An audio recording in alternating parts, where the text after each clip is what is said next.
My Nabi Sallallahu mentioned 5 things after this. Simple things which everyone knows. But how many of us act upon this? That's the very important question. Number 1, Nabi Sallallahu said, قَالَ أَن تُطْعِمَهَا إِذَا طَعِمْتَ. Number 1, Nabi Sallallahu says, when you eat, then it is your duty to give your wife to eat as well. Simple words, everyone knows this. Explanation. Muhaddiseen explain and they say, what you eat, that is what your wife must also eat. According to your capability, whatever you are eating, that you must feed to your wife as well. It mustn't be such that you are eating the best food, you are eating in restaurants, you are eating at expensive takeaways, and your wife is eating rice and dal at home. Your wife is eating something which is not very expensive. Your wife is eating something which is moderate. Then you are not fulfilling the right of your wife. The first right which my Nabi said, what you are eating, that you must feed her as well. Number 2, Nabi Sallallahu Alaihi Wasallam says, وَتَكْسُوَهَا إِذَا اكْتَسَيْتَ. And whatever clothes you are wearing, you must clothe your wife as well. Whenever you wear clothes, you must make sure she is also wearing clothes. This upper garments, this trouser, all of them come under clothes. Shoes fall under your clothes. Whatever a woman has to wear, all of those things will come under clothes. So Islam doesn't say the husband must wear the most expensive t-shirt. You wear your golf t-shirt and the wife must wear the same abaya from the last 5 years. You must wear a new jubbah on every Eid and the wife must wear the same clothes for the past 3 Eids. You must wear the best shoes when you walk outside. Your wife must wear the same sandals which she was wearing for the past 3 years. My Nabi didn't accept that. My Nabi said, when you are wearing clothes, the same thing you must get for her as well. Muhaddiseen say, if you buy 2 clothes for yourself, you must buy 2 clothes for your wife as well.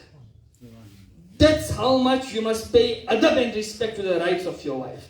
You can't accept that you buy 2 clothes for yourself and buy 1 cloth for your wife. No, buy 2 for yourself and 2 for her. Yes, what you can do is buy 3 for her and buy 2 for yourself. But make sure her rights mustn't be less than what you are giving.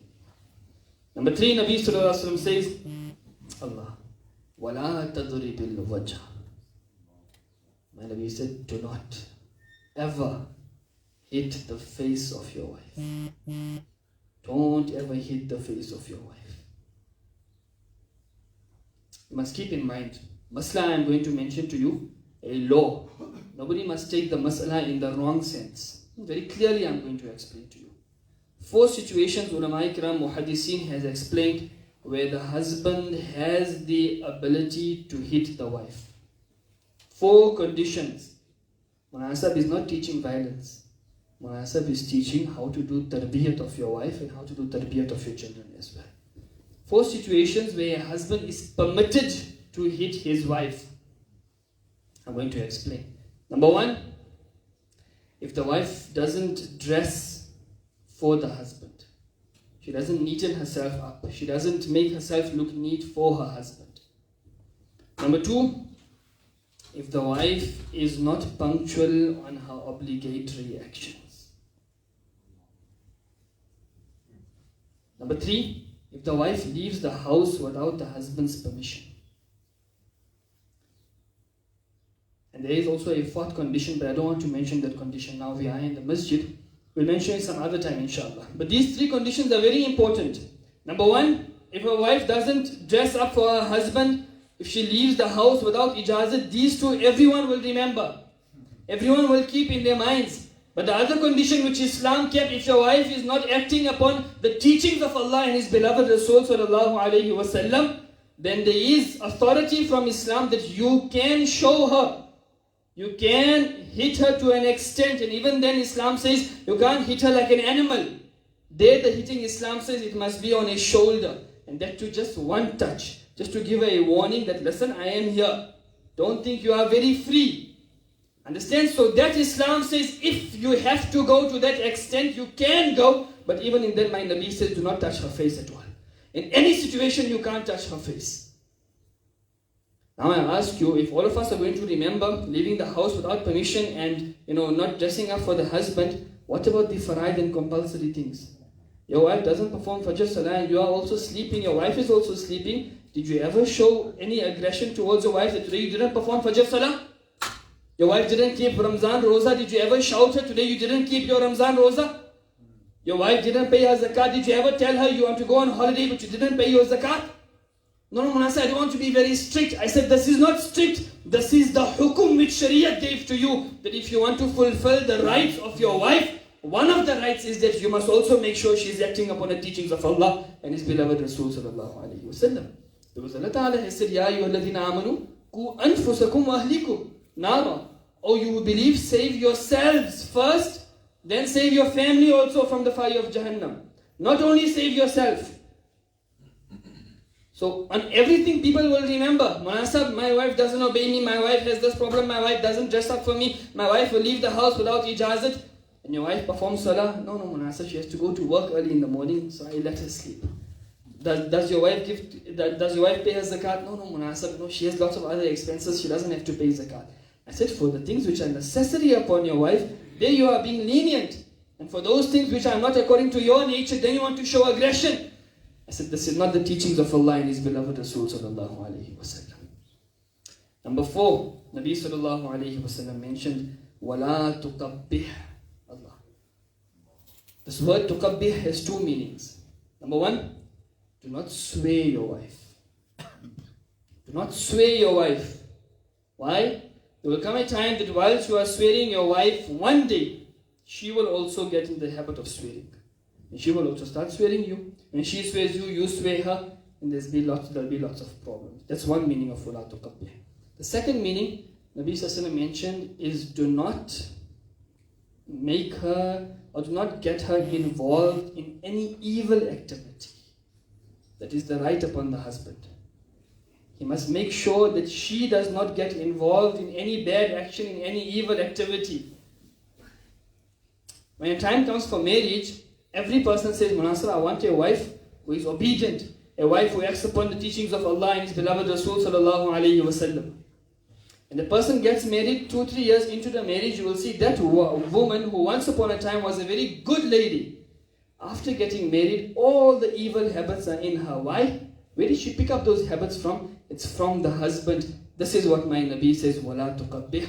Do not instill these evil habits in her. She didn't have those habits after getting married to you. Now she has these habits. She shouldn't watch movies before. After getting married to you, now you see her in the cinema, you'll see her in the movie theater. She used to wear parda before. After getting married to you, there is no parda anymore on the face. She used to perform salah. After getting married to you, now there is no salah. She used to pay zakat. After getting married to you, now there is no zakat. She used to respect everyone. After getting married to you, there is no respect. She used to speak politely. After getting married to you, now there is vulgarity in her language. Then all of this my Nabi is mentioning that you are not fulfilling the right of a husband, you are not fulfilling the rights of your wife as well. وَلَا تُقَبِّحْ. Do not get her involved in these evil activities.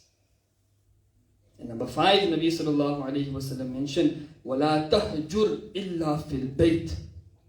If there comes a time where for some reason you want to stop speaking to her. It happens, no? Wherever there are few utensils, there are 2-3 pots, you will have noise. When there's a husband and wife, there will be some noise, there will be some issues, there will be some differences. For any reason, you're not speaking to her. They call in English the silent treatment. For some reason you don't want to speak to her, just so that she can learn a lesson, or you can learn a lesson, or whatever the case is. My Nabi says, وَلَا تَهْجُرِ إِلَّا فِي الْبَيْتِ. Do not take her out of the house. Keep her in the same house where you are. If you're not speaking to her, and you want that a lesson must be learned, then don't kick her out of the house. Keep her in the same house. These 5 rights Nabi sallallahu alayhi wa sallam mentioned.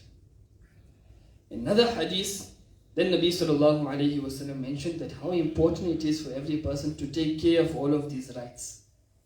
Allah. Nabi sallallahu alayhi wa sallam mentioned, and he said, خَيْرُكُمْ لِأَهْلِي. The best amongst you is the one who is best towards the people in his house. The best amongst you is the one who is best towards his wife and towards his children. Why? Because that person whom you meet once a week, twice a week, every Jummah, every Eid, or in the masjid, you're obviously going to be good towards that person. But the real quality of a person is those people who he is spending every moment of his life with. How does he treat those people? That's why my Nabi didn't say the best amongst you is the best who is the best to everyone in the masjid when he goes for Jummah. No. My Nabi said the best amongst you is the one who is best towards his wife and his children. That is where the excellent quality will be shown. And my Nabi gave an example. He said, وَأَنَا خَيْرُكُمْ لِأَهْلِي. I am the best amongst all of you towards the people of my house. You want an example, nah? Then listen, you must be the best to the people in your house. My Nabi said, I am the best towards the people in my house. وَأَنَا خَيْرُكُمْ لِأَهْلِي. I am the best to the people in my house. And how good was my Nabi sallallahu alayhi wa sallam? Allah. Sayyidah Aisha Siddiqa says, once I was drinking water from a vessel. And I drank the water and I placed the bowl in front of Nabi sallallahu alayhi wa sallam. My Nabi sallallahu alayhi wa sallam picked up that bowl and he asked to Aisha, when you drank water from this bowl, where did you place your lips on the bowl when you were drinking? So the Aisha says, Ya Rasulullah, I placed my lips on this place. She says, my Nabi sallallahu alayhi wa sallam drank water from that exact same place where I placed my lips when I was drinking. I said, this is an example of وَأَنَا خَيْرُكُمْ لِأَهْلِي. I am the best for my people, the people of my house. Another beautiful hadith. Allah. Whenever I read this hadith, I start smiling. It shows how perfect my Nabi sallallahu alayhi wa sallam was. Nabi sallallahu alayhi wa sallam said, Aisha Siddiqa narrates this. She says, أَنَّهَا كَانَتْ مَعَ رَسُولِ اللَّهِ صَلَّى اللَّهُ عَلَيْهِ وَسَلَّمْ فِي سَفَرٍ. She says, once I was in a journey with Nabi sallallahu alayhi wa sallam. قالت فَسَابَقْتُهُ. So me and Nabi sallallahu alayhi wa sallam, we had a race with each other. We raced with each other. Who is saying this? Sayyidah Aisha Siddiqa, Ummul Mu'mineen.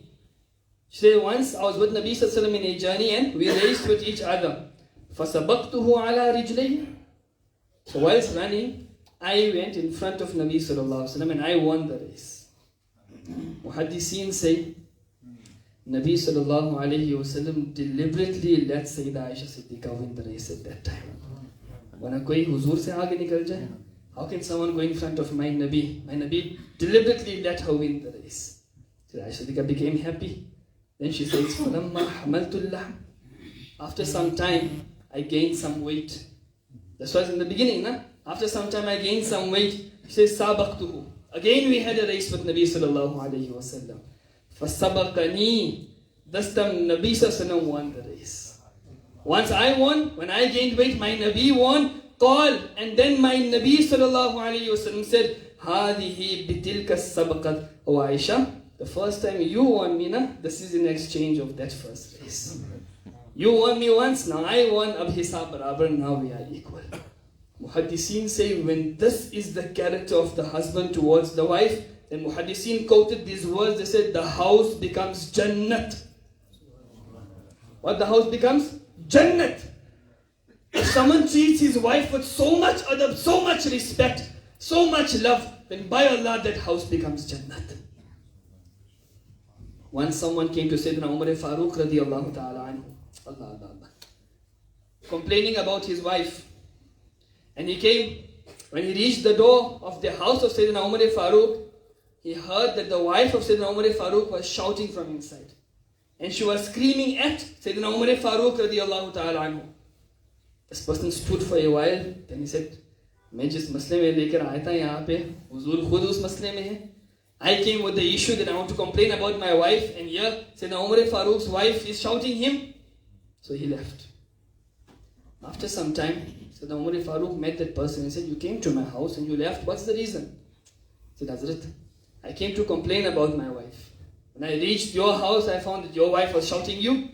So I said, how must I put my case in front of you? You are in the same issue with me. Sayyidina Umar Farooq, Allah, look at wise people. He said, you know my wife, no? She has lots of ihsanat upon me. Lots of favors upon me. He said, what? He says, my wife cooks food for me. My wife washes my clothes. When I leave for work, na, my wife takes care of my children at home. She looks after my wealth. She makes sure I have the clothes to wear. Sayyidina Umar al-Faruq says, in exchange of all of these qualities, if for a second I have sabr upon her words, then I think that I am fulfilling the rights of my wife.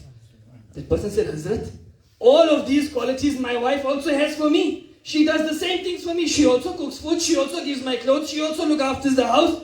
But I didn't have sabr. That person said, Hazrat, from today I am also going to have sabr with my wife. And then I remember one hadith of Nabi sallallahu alayhi wasallam. My Nabi mentioned, hadith of Muslim Sharif. Nabi sallallahu alayhi wasallam said, a Muslim husband shouldn't hate, or he cannot hate a Muslim wife.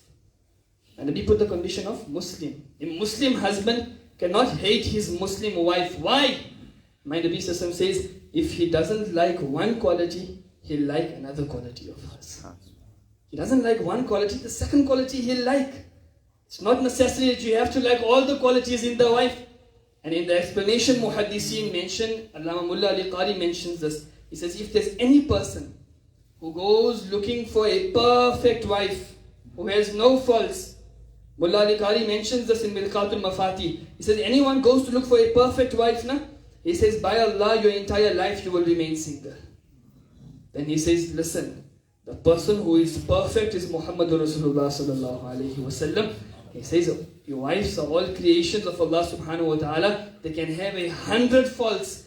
Your duty is you must have sabr, you must have patience on whatever they are doing. Last hadith of Nabi sallallahu alayhi wasallam I want to keep in front of you. A hadith which everyone heard many a times.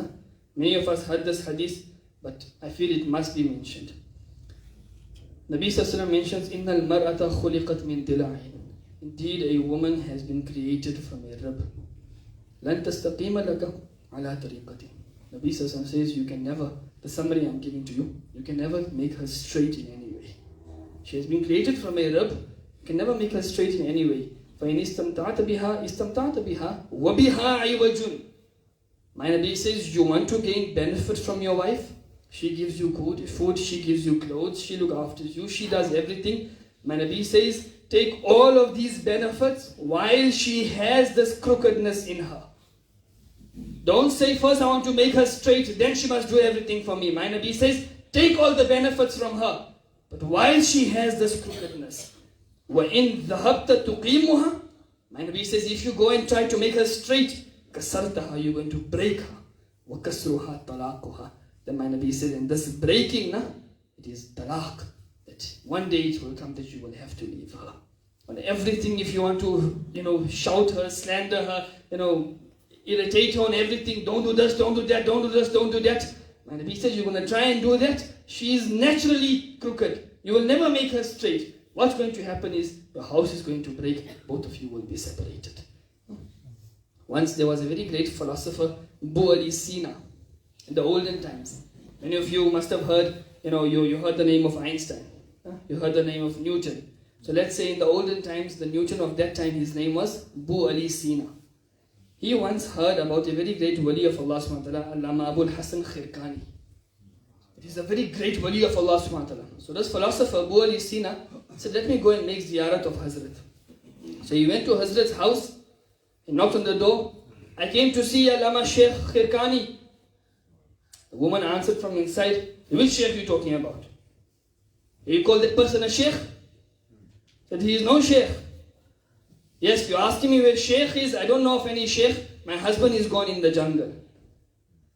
I said, the wife is saying he's not a sheikh. The wife is saying that he's not a wali of Allah subhanahu wa ta'ala. So in his heart he said, maybe he's not a wali of Allah. He said, let me go to the jungle, let me go and see, maybe meet him. I came so far to meet him. So he went in the jungle and he saw Allama Khirkani was coming from that side. And next to him there was a lion. And on the lion there was wood. And the lion was walking next to Allama Khirkani. Boli Sina said, Hazrat, what's the situation here? You are walking next to a lion and lion is carrying your wood. Normally a donkey carries the wood, your horse carries the wood, your lion is carrying the wood. Allama Khirkani said, my wife, if I do not have sabr on the words which she used for me, if I do not have patience on the way she treats me, then today Allah Ta'ala would not make this lion obedient to me. In other words, today this lion is obedient to me. Why? Because I have sabr upon my wife and I have sabr upon the words which my wife has used. Allah has granted me this maqam. So there's so much which needs to be discussed, so much which can be discussed. The message which you want to take is, listen, you are not perfect, your wife is also not perfect. You can never be perfect, your wife can never be perfect. But if you want your house to become Jannat, then you must act upon the teachings of Allah and His beloved Nabi sallallahu alayhi wasallam. You need to have sabr. You know, when I got married, I went to one of my ustads, very great personality. And I told him, Hazrat, give me some nasihat. I said, only one nasihat I'm going to give you.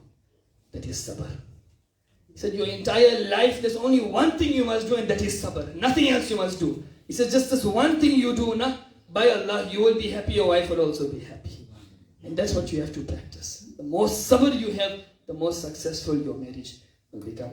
May Allah subhanahu wa ta'ala enable us to act upon the teachings of His beloved Rasul sallallahu alayhi wa sallam. May Allah subhanahu wa ta'ala instill in our hearts the true teachings of Islam. And may Allah subhanahu wa ta'ala enable all of us to fulfill each other's rights. Ameen, ameen, ameen. Wa akhiru da'wana alhamdulillahi rabbil alameen. Astaghfirullah rabbi